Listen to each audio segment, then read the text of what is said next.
Hello everyone. I'm so glad that I see all the familiar faces. I'm waiting for Mark to connect and we'll start our late morning conversation. Hi Mark. Hello. Hi, good to see you. Can you see me well? Can you hear me well? Hi, Olga. Yeah. Well, we'll wait for a few seconds till we see more people to join, but I can see that there are a lot of people joining. Hi, Janana from Hong Kong. I see. I almost didn't find Hello, the Sophia. program. Well, I'm actually Good thing we did a quite test. surprised that you've managed to activate your Instagram for this conversation. So thank you very much. Yeah. No, thank you. It's an unwarranted privilege to be in your talk series with all of your other amazing guests. And it's nice to be home as well in the background. Yes, I know. Yes. Well, we miss you here. Can you try to talk just a little bit louder, just in case? I know we have a construction next door, so it's quite noisy on my side as well. But just in case. Yeah. Can you hear me? Yep. Okay. Okay. Well, welcome, Mark. I will say a few words about the IGTV series Conversation with Olga. I will say a few words about you as well, and then you'll just take it over. Okay? Okay. Oh boy. All right.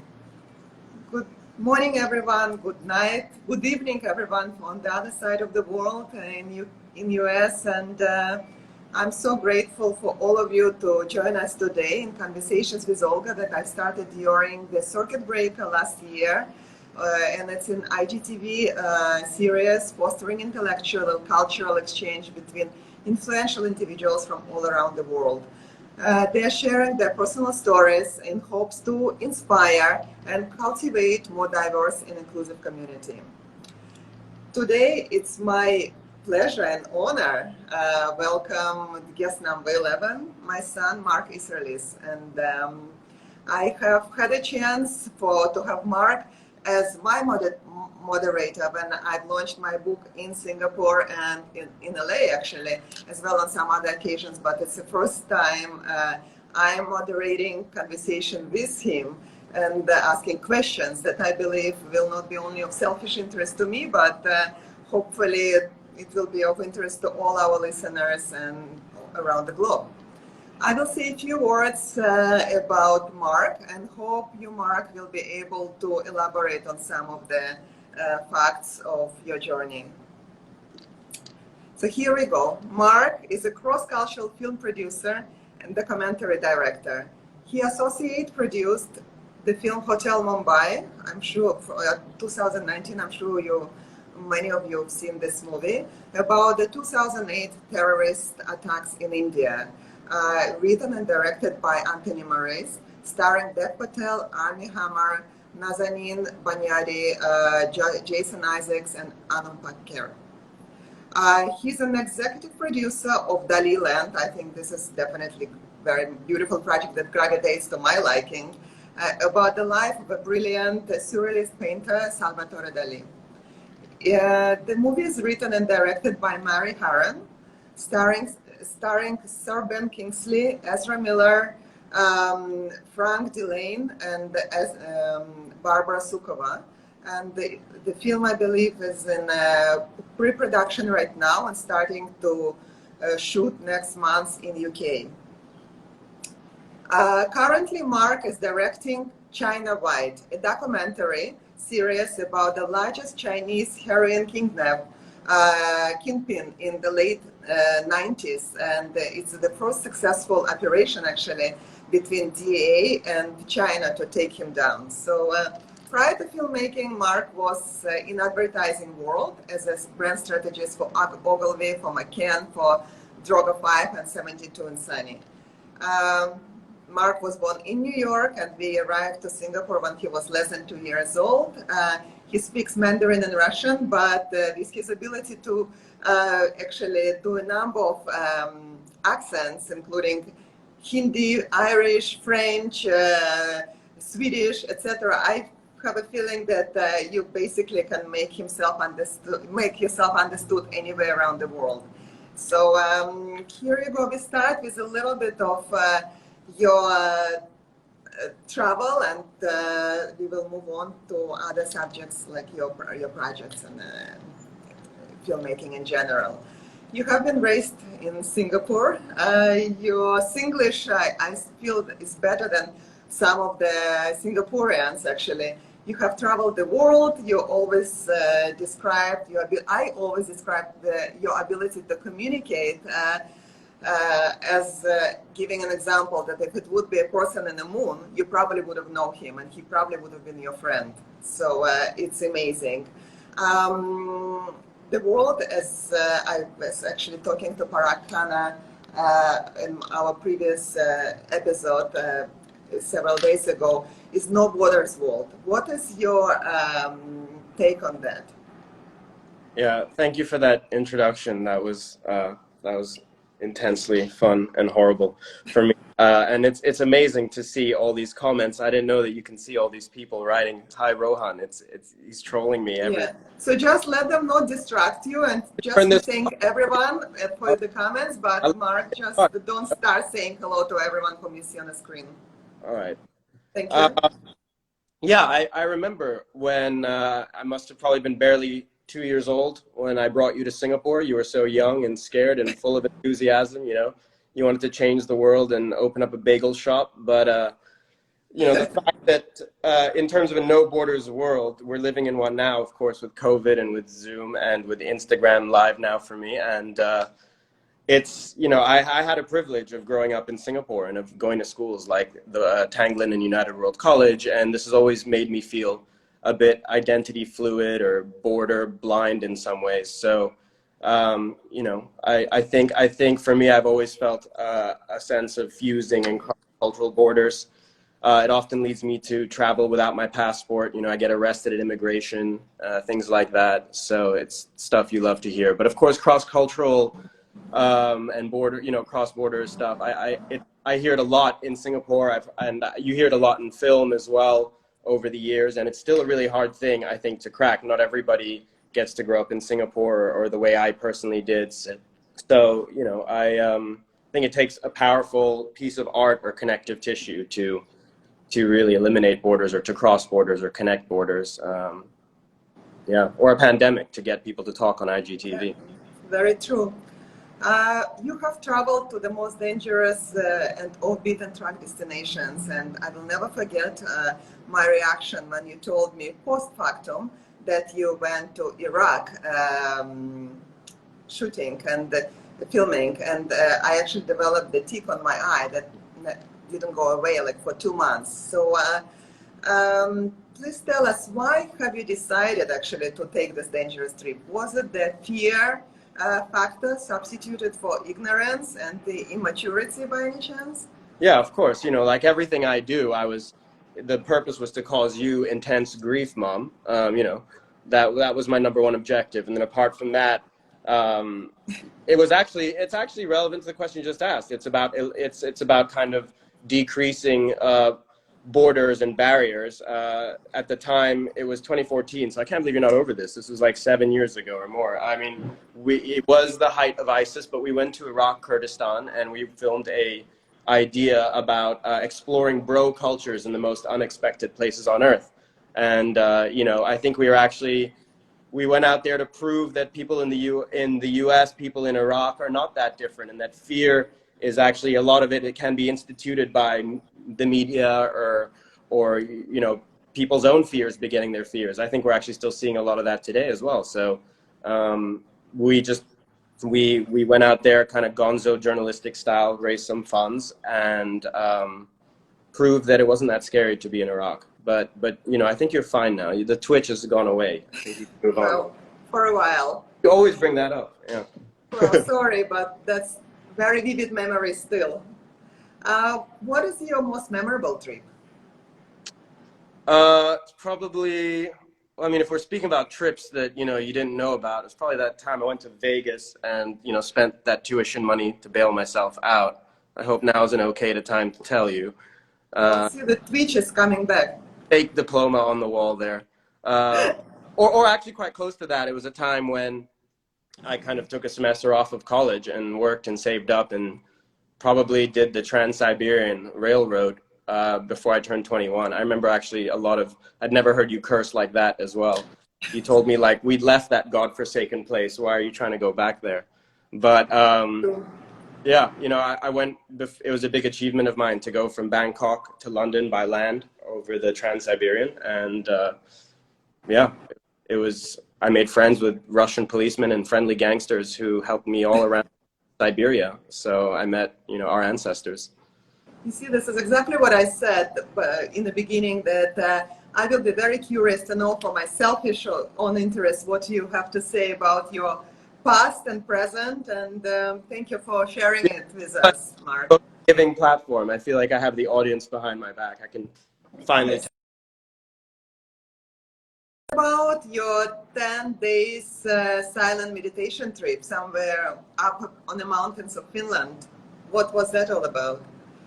Oh God, yeah. I mean, oh, you're frozen, I think. Are you frozen? Am I frozen? Okay, we are back.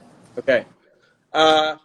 Finland, yeah, I think every year basically, as I try to do a sort of out of the box experience to change things up from regular routine. So one year was, yeah, Iraq. Another year was the Trans-Siberian. Another year was this intense 10-day silent retreat. Yeah, it was a challenge. It was interesting. It was just kind of an experience to learn a new form of meditation. And it's, you know, I think, I don't know if it was very intense, but you don't have to go to Finland. You could do it, you know, from the comfort of your home right now with COVID, I think. Nevertheless, you chose the unbeaten terrain, as you always do, it seems to me. Well, you know, I mean, if anybody watching wants to try it at home, you can just easily just take a vow of silence for 10 days and escape your family in your bedrooms or whatever. You could even do it. I think it'd be great. Social media, especially the phone. Yeah, I should have done that tonight, actually. I'll do it right now. I'm kidding. Great. This is great. Well, you know, okay.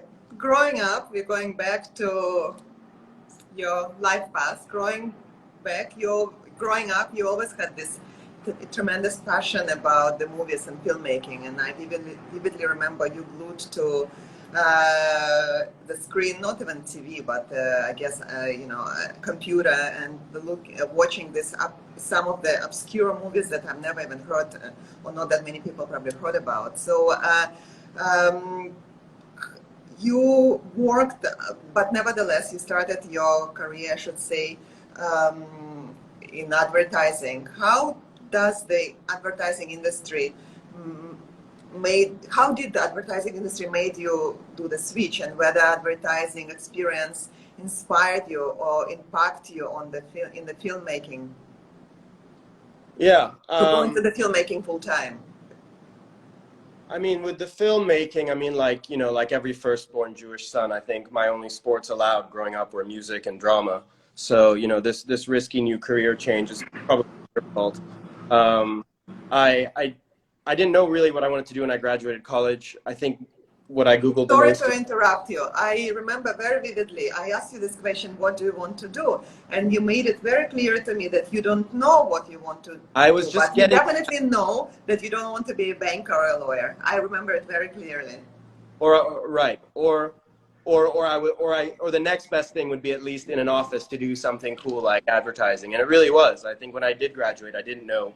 I applied to brand strategy, not really knowing what it was. I think in Ogilvy, they call it planning. I thought I was maybe going to be in charge of the books or something, but it turned out to be a great mix of logic and creativity. And I recommend it as far as, you know, jobs go. And I ended up doing it for 30 years. I mean, Mom, you and we're actually older than we look. We have great skin.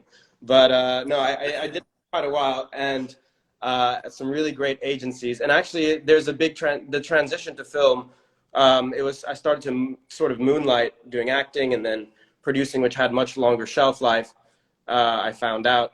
But it's really all about kind of storytelling and pitching your stories. So I think actually it translated really well. And of course, the most important corporate experience that I picked up was, you know, an essential use of buzzwords like, you know, how to reach out and touch base and circle back and strategy, pollinate, and of course, as the most important is to gain alignment.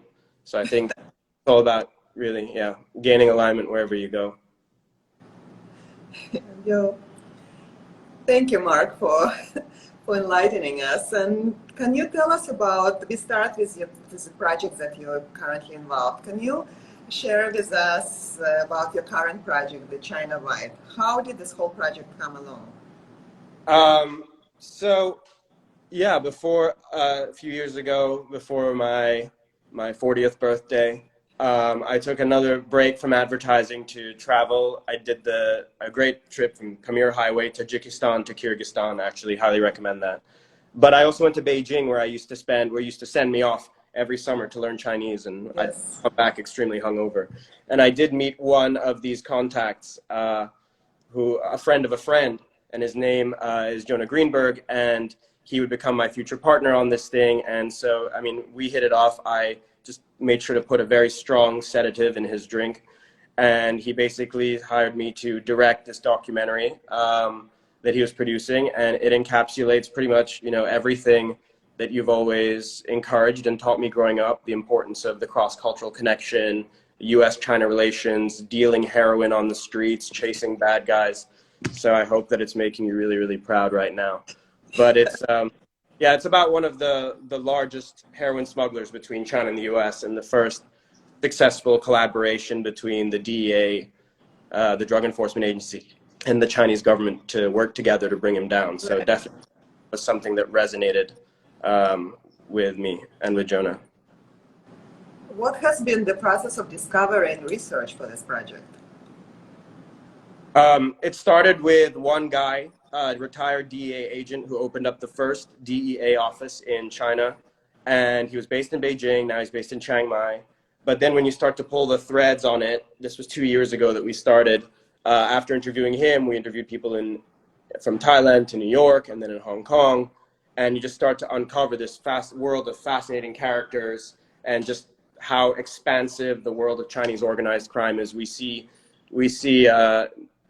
you know, so much of the Italian mafia and the Hispanic cartels, and yet we don't see just like really it was the Chinese organizations supplying them all. So, you know, start to meet a lot of interesting good guys and bad guys. You have to capture their process. You have to document it all.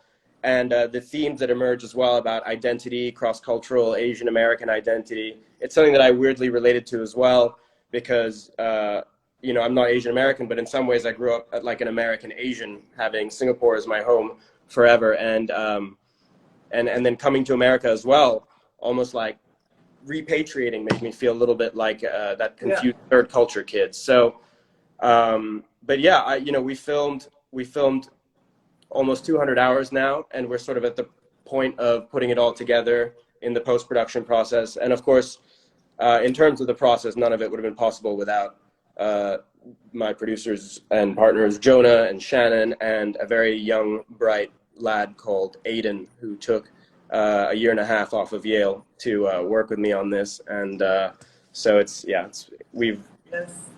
and COVID has helped in that sense. Yeah, COVID, that's very true, actually. Nothing to do but figure out what the hell to do with this.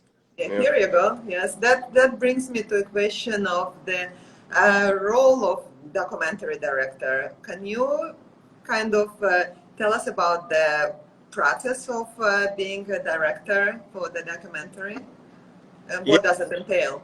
It entails mostly, I think, investigative journalism, logistical producing, and then really this like final kind of writing stage. They say that films are, theater is an actor's medium, films is a director's medium, films are a director's medium, and TV is a writer's medium, and documentaries are an editor's medium. So it's really all about kind of the editing process at the end of together. I feel like almost in many ways the directing process is really about to start in a lot of ways as well, after all the story finding and information gathering. Yeah. And how long have you been working on this project? About 30 years already, you know, since I started when I was 40, and then now I'm, you know, into retirement. It started 2 years ago. 2 years ago. Yes, so thank you. Definitely par for the course in terms of documentary filmmaking. I think these things take a while, and the process is quite curvy, which you love, of course, because of course. like being in an investment bank or being a doctor or a lawyer, which would have been more ideal. Well, I'll get. I just had to accept it. And tell us what the viewers should be looking for from this documentary, from this film. What do they look forward? Well, hopefully, yeah, hopefully we're figuring out really what that final story and style will be. But I think we're doing a documentary, and we've also had time over the months to put together a scripted TV adaptation of it as well. So there could be like a kind of crazy rich Narcos TV show, and our goal is really to appeal to that cross-border audience, the U.S. and China coming together in this story as well as coming together in this project. That's what sort of inspired us. So hopefully it takes off with both sides of the world. Got it. So I believe that, and from what you said just right now, you are working on the spin-off, sort of like a reenactment series similar to Narcos. Is it correct understanding? Well, yeah, we've taken this story and like we're basically the process for the documentary is to put the story together, and then we've also now the process for a TV show is to sort of build the world with a writer, and so that's in development. But yeah, there's a documentary and a scripted side of it that we are sharing and finding partners for. Got it. Well, I look forward, and I just hope that your danger part of interviewing the ex-convicts and the CIA agents and all NDA office is over, and you're just sitting quietly and peacefully writing the script and finalizing it. So I just hope, anyway. Well, yeah, but it's right now, so it's never over. They're gonna the house is officially bugged, and the CIA and FBI are all over you. They're looking back into your Russian caviar smuggling history. So I think you have to do one of these sessions with them soon too. Okay, then I'm sure you'll guide me through it, Mark. And now we're moving into the more sort of beautiful project for my soul, at least. And it's a project of film Dali Land, and I would love to know. And I would love you to share a little bit more about this fascinating, and sounds like an absolutely beautiful movie that we are all looking forward to see eventually. Yes, the movie Dali Land is one of the beautiful and bizarre things to materialize during this crazy time. And despite COVID and despite the lockdowns, especially in the UK, this movie is going ahead to shoot in a few weeks now on March 15th. It's a biopic about the later life of the surrealist artist Salvador Dali and his kind of struggles with his artistic direction, materialism, his fiery relationship with his wife and muse Gala. And it's set when he's kind of in a later part of his life, throwing parties with all the celebrities at the St. Regis in New York and selling out a bit. And it's co-written and directed by Mary Harron, who did American Psycho, one of my favorite films. So it's got that kind of dark, comedic, and psychological take on his surrealist world. And it stars Sir Ben Kingsley as Dali, Barbara Sukova as his wife Gala, Ezra Miller and Frank Delane. So it's a great cast that all happened in England as well to be able to film it. So. And from what you told me, you are still planning on obviously being in UK for the filming in March. Yeah. Actually, yeah, maybe we should have done this during my quarantine there. I think we're all just constantly monitoring what the quarantine restrictions are. It's very strict it's not that kind of a very open set at all. Less open than even it would otherwise be. Yeah. Okay. Well, please don't inform me post factum about it, and if you don't mind, please tell me when you're going. Okay? We're gonna need you to throw the event and have a special Olga session as well. Okay, I'm looking forward to that for sure. What do you think are the most important skills for anyone who aspires to become a filmmaker, in your opinion? Well, of course, being Jewish helps. It's yeah, definitely a lot of that. The neurosis, the anxiety, the connections, but I think probably as my acting teachers in the past, in a previous time, used to say, if you can do anything else in life, do that. Don't, and if you can't do it, if you have no backup plan, then you should probably try to work in film. I mean, it is obviously a lot of people who are very passionate and have to wait a while for things to happen. What was the question again? What are the important Yeah, skills? what are the important skills, yes, for anyone who aspire Great thing to become about a it, filmmaker? necessarily skills. It's the one most meritocratic profession. You don't have to have a degree, but it helps. I don't have one of those degrees. Well, I'm always worried, especially with regards to you, about the human factor and the moral compass of the people in the industry. And, knowing your take on correctness, well, at least this is how I was trying to bring you up, and human kindness and fairness. I'm quite worried. How do you deal with all of this dirty side of the business, of this profession?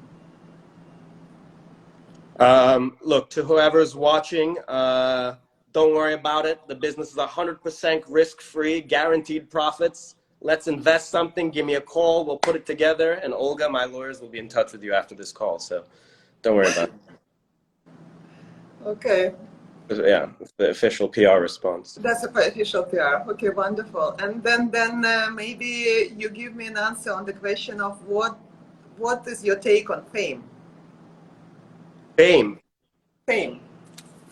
I mean, you should tell me. I don't even have Instagram. You have all these followers and have been in all of the Well, articles and press releases growing up. I mean, tell me, is the risk higher? Is the reward higher than the risks of fame? no, Mark.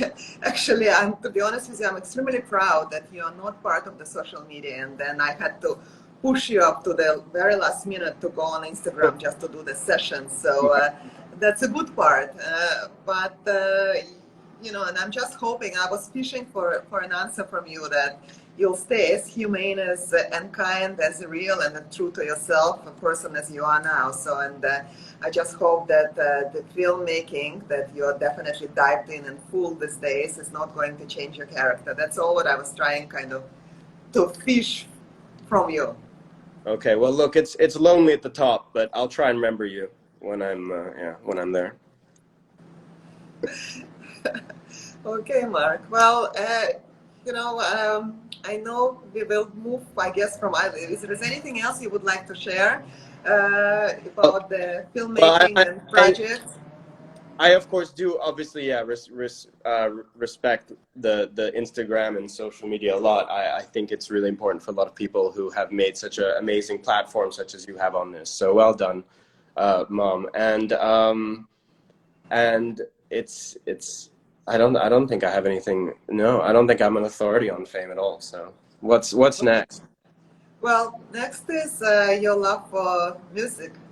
I would like to I know that you always, well, it was obviously the upbringing that I gave you and Danielle, how your sister, how important it is to learn the music skills and to learn how to appreciate music in general. And you've played for all these years, for many years, of course, starting with classical education, music education in general, but you moved into jazz. And what draws you so much to jazz?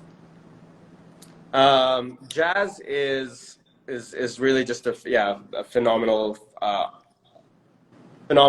kind of social experiment, really, when people just it's a conversation that happens live, so it's a totally different form of listening to music. And I think I found that sometimes people who might not have studied jazz and don't know sort of like a simple form where it's kind of the beginning of the song is ahead and then everyone solos over a set structure of chords and then comes back into an exercise of listening and improvising in real time. So I think it's probably one of the most inspiring things, and I had the privilege to play in different bands in university and still some stuff today. So You're still jamming yeah, I jam despite COVID. I'm in New York right now with a group of guys every couple of weeks, and girls sometimes. What is your downtime? My downtime. Tell us, yeah, what do you do in your downtime besides? Uh, just manage the neuroses and the anxiety, of course. Um, what downtime is, I don't understand. A lot of people in COVID have said they're so bored or they can't travel. I kind of envy these people. I feel surprisingly quite, I mean, obviously we're very lucky if you can go through COVID feeling okay, but have been quite content really. Not feeling bored. If anything, you get up and you try to do some exercise, try to do your work, and then basically look forward to watching TV with a piece of chocolate at the end of the night. So I think that's kind of That's a great routine. downtime routines, especially mine. Okay, a few short questions. Just, you can give me 1 or 2 words answers. What is your favorite movie? My go-to answer is a movie called With Nail and I. It's like a well, it was in the late 80s, but it's set in the late 60s or early 70s about 2 down and out posh kind of British actors in London, and it's with Richard E. Grant, who has had a little bit of a renaissance lately. And there's not much plot, but basically they go to the countryside and get very drunk and take a lot of drugs and complain about things. But the acting is just superb, and it's just a brilliant kind of mood piece of the era. Okay, I'll look it up for sure. Your favorite tune? My favorite tune is probably the Singapore national anthem for everybody watching. I just sing it to myself every morning while I run. And if Miles Davis were to play a cover of that, it would be my favorite. I like anything by Miles Davis, pretty much. It's probably my favorite musician. Okay. Food? Nasi lemak, of course. I'm so sad not to have gone back to Singapore and eat my nasi lemak and my chicken biryani and my chicken rice. But yeah, my last meal, I always tell people, would be nasi lemak, and then I have to spend the next 5 to 10 minutes explaining what it is in this part of the world. But usually people are sold, unless they're vegetarians. I mean, all those fried little anchovies probably scare the hell out of them. Okay. Weather, hot or cold? Hot lah, Singapore. Okay. Favorite season? Hot also. Why you ask again? Hot. Yeah, hot. I think so. Okay. I mean, New winter is nice until January 1st, and then it's kind of just doom and... New York, the association word. Miles Davis. Jazz. Okay. Singapore, besides nasi lemak? I'm gonna say nasi lemak. Yeah. Oh, I see prata from the UWC canteen, somebody said. Singapore is obviously, yeah, food and home. Okay. Still for all these years. And what is your most vivid childhood memory? Please be polite. Most vivid childhood memory that doesn't involve you. No, it's okay. I didn't say that. I just said be polite. Most vivid childhood memory. It must actually the most vivid child is traveling between Singapore and New York on Northwest Airlines, rest in peace, and watching movies on those 24-hour flight. I think that probably, God, it sounds cheesy, but yeah, I think that long flight with nothing to do but watch movies, that encapsulates basically everything that I've described tonight. Periods of long meditation, cross-cultural connectivity, and space to watch movies. And we did that, luckily, often enough while I was young. Yeah, that's very true. In our previous lives. Yeah. And what is your advice to someone who dreams to be a film producer, film director, or aspiring actor? Well, I don't know. I'll have to tell you if I ever become one. But I think, or a full-scale one. But I think, getting a face tattoo usually helps. I think I've seen a lot of people get really, really big. And then that way you have no backup plan. You're all in. This is what I've learned from social media and the film and TV, especially in LA. So big face tattoo is a really good way to go. You'll really stand out. Maybe I'll get one, Mom. That's the next step. You know, somehow I'm not threatened by that revelation because I know that we can stand blood, so it's okay. Somehow I'm quite confident that it's you not just gonna happen. this to the world. Okay. Oh, that's okay. You shared a lot on your drugs projects as well, so that's fine. Oh, that's true. I have to be careful. You have to be careful. Well, yeah. Yes, well, that's fabulous. And what would be your kind of vision for the project that you would like to do after China White? I'm pretty open. So you know, the people who have suggestions, cross-cultural projects. There has been a slight thread so far. There was the 2008 terrorist attacks in India. There's the opioid crisis and Chinese-U.S. drug diplomacy, and then there's surrealist art. I'm not sure. It seems like I'm pretty all over the map. Yeah, true.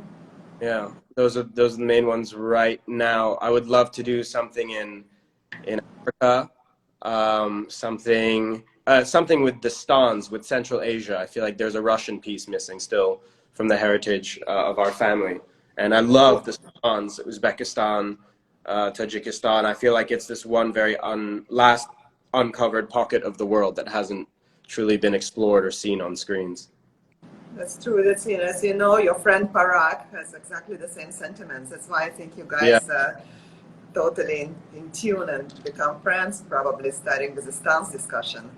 Yeah, totally. Yes. Uzbekistan was one of my favorite places in the world. I hope that they're listening to this and send me buckets of their delicious plov to eat in COVID. Okay, can you share with us the accents that you prefer to sometimes talk with and communicate? Yeah. What would be your favorite? I miss not doing a Singapore accent right here in the US. No one in the US can understand me lah. So I think this is one for sure. I saw Rohan earlier, Rohan Shah. He said he can vouch for the accent. Dude, I'll always be there in Mumbai to come to see you, bro. Make me that homemade pav bhaji and I'll be there in 2 seconds, man. The thing is, I don't know. I don't even know if you can get away with this anymore. I have to be. I mean that I study the accents out of a place of love. So yeah. Yeah, that I know. I felt it, and I definitely. It was very visible. So that this definitely came out of love and out of the certain friendships and your travel. Yes, it's great. Although people ask me to do a Russian one, and I can never do it. Really, I think I don't know. Maybe it's because we grew up with Russian, and that doesn't mean I don't love you though. So, I don't know. I can't do it. Can you do one, Mom? Go do a Russian accent. Ask me your next question. Okay, well, Mark, it was like very amazing actually to talk to you and to listen to certain things that I'm not aware of, I wasn't aware of. And thank you very much once again for linking yourself on social media. I know that it will be disconnected as of the minute we hang up. So I will record the link and I'll send it to you via email. Oh. Okay, let's do it. Maybe print it out onto a VCR. I think I can find still one. Thank you. Thank you, Mrs. Premier Olga. Mom, you... Somebody just commented, my friend commented that you should be a star in Woody Allen's movie yourself. Not in America anymore. Sure. It must be your neurotic tweak to your character. Yeah. Oh, yeah. Hopefully. Prompted that comment. Yeah. Hopefully it's that. Thank you very much. Thank you, Mark. And the episode will be recorded. It is being recorded, and I will post it on the social media. So if anyone who might enjoy watching it again or sharing it with the friends, please go ahead and share it. And if any questions that you have to Mark now or eventually or later on at some point, please don't hesitate. He probably will not answer on social media, but I'll make sure that he replies to you eventually. No, And Mark, perhaps in a couple of months' time or several times when you can share with us more about incredible projects that you're working on, perhaps if you don't mind, I will beg for your appearance one more time and share with us how other projects are going and what else you will be working on. of course, yeah. Anybody, please. I'd love to hear from you. Talk to my agent, Olga. She handles all of my mail and requests, and I look forward to touching base and circling back and aligning with you all soon.